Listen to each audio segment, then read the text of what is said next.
Ano pong pangalan niyo? My name is Patrick Joseph Barangal. Ilang taon na po kayo?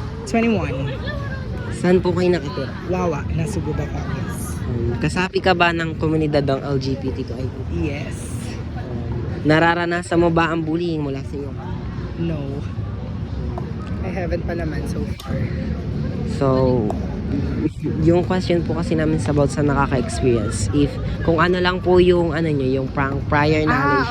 Okay. So, ang first question po namin is, maaari mo bang ilarawan ang mga karanasan ng bullying mula sa iyong kapwa? Anong mga uri ito? Example, kapag lalakad lang kami sa daan. Kunwari naglalakad kami magkakasama, magkakaibigan.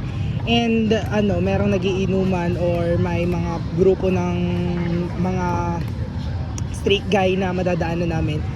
Wala kaming ginagawa sa kanila, parang dadaan lang kami. Tapos kung ano-ano na agad maririnig namin, like parang Roberto, ganyan, Kineso. Tapos yun, syempre hindi na-hurt kami, but at some point, naiintindihan namin na may mga tao talagang ganun. And hindi lang namin siya pinapansin. Pero may mga kaibigan ako sometimes pinapansin nila.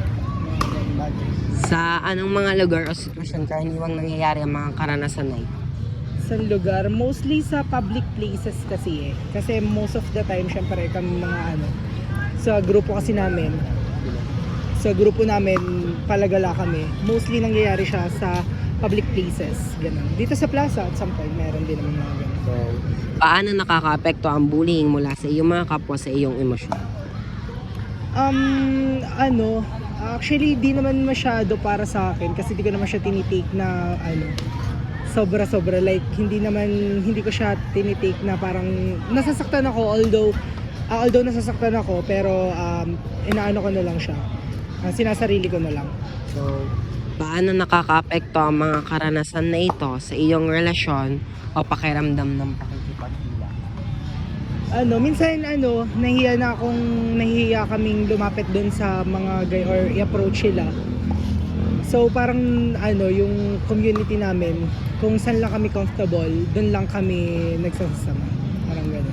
Nung nakakaranas ka ng pagbubuli, napansin mo ba ang mga pagbabago sa iyong tulog, nawalan ng ganang kumain, pagbagsak ng kalusugan, or pang-araw-araw na paggawa? Hindi naman, kasi sabi ko nga kanina, hindi ako masyado nagpapa-apekto sa mga ganung bagay. Maaari mo bang ilarawan ang mga estratehiya o paraan na ginamit mo upang pamahalaan o makayanan ng mga bullying mula sa iyong kapwa? Siguro sa akin, ang maipapayo ko lang din sa ibang mga nakakaranas ng bully is, huwag na lang nila pansinin. I mean, lalo pag mag-isa sila, wala silang kasama. Doon kasi yun pagka wala kang friend na kasama nung time na nabully ka. Ganun na lang siguro, wag na lang nila i-take ng sobra-sobra. Sa tingin niyo po ba is nakakatulong yung strategy na yun sa inyo bilang sa LGBTQ? Oo, para sa akin yun di na lang sila papansinin para parang iniisip ko baka lang sila mal-educated.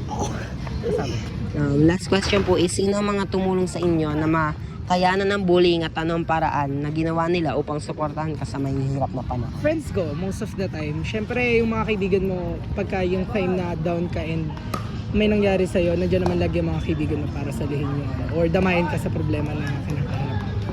Thank you po. Okay, thank you so much. Pa-picture nga po.